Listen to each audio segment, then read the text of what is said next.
Good morning. இன்றைக்கி காலையில் எழுந்ததுமே மாவு ஊற வச்சுட்டேன். ஏன்னா மாவு காலியானதுனால சரி காலையிலே அரைச்சிடுவோம்னு சொல்லிட்டு மாவுக்கு தான் ஊற போட்டு அரைச்சிட்டு இருந்தேன். இன்றைக்கி தேவாவும் தாடுவும் காலையிலே புட்டு தான் வேணும்னு சொல்லிட்டாங்க. அதனால தான் புட்டு ரெடி பண்ணிகிட்டு இருந்தேன். புட்டுனாலே எந்த வித புட்டாக இருந்தாலும் என் பசங்களுக்கு ரொம்ப பிடிக்கும்.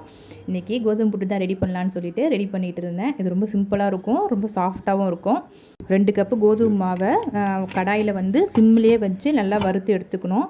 அதுக்கப்புறமா கொஞ்சம் கொஞ்சமாக தண்ணி விட்டு நல்லா பதறிட்டு நம்ம கையில் பிடிச்சோம் அப்படின்னா பிடிக்க வரணும். அந்த பதத்துக்கு எடுத்ததுக்கப்புறமா மிக்சியில் பல்ஸ் மூடு போட்டு எடுத்துட்டிங்கன்னா நல்லா சாஃப்ட் ஆகிடும். அதுக்கப்புறமா புட்டுக்குழா இருந்துச்சுன்னா புட்டுக்குழாயிலேயே தேங்காய், கொஞ்சம் மாவு, கொஞ்சம் தேங்காய்னு போட்டு வேக வச்சு எடுத்துக்கோங்க. அப்படி இல்லைன்னா சாதாரணமாக இட்லி பாத்திரத்துலேயே நம்ம இட்லி துணி இருக்குல்ல அதில் போட்டு வேக வச்சு எடுத்துக்கலாம். அதுக்கப்புறம் கொஞ்சமாக நெய் விட்டு தேங்காய், சர்க்கரை போட்டு வாழைப்பழம் வச்சு சாப்பிட்டிங்கன்னா டேஸ்ட்டாக இருக்கும். எங்களுக்கு நாட்டு சர்க்கரை டேஸ்ட்டு எனக்கு அவ்வளோ பிடிக்காதுங்கிறதுனால நாங்கள் ஒயிட் சுகரே போட்டுக்கிறோம். நீங்கள் வேணால் நாட்டு சர்க்கரை போட்டு சாப்பிட்டு பாருங்கள். நாளைக்கு வேறு ஒரு வீடியோவில் பார்க்கலாம்.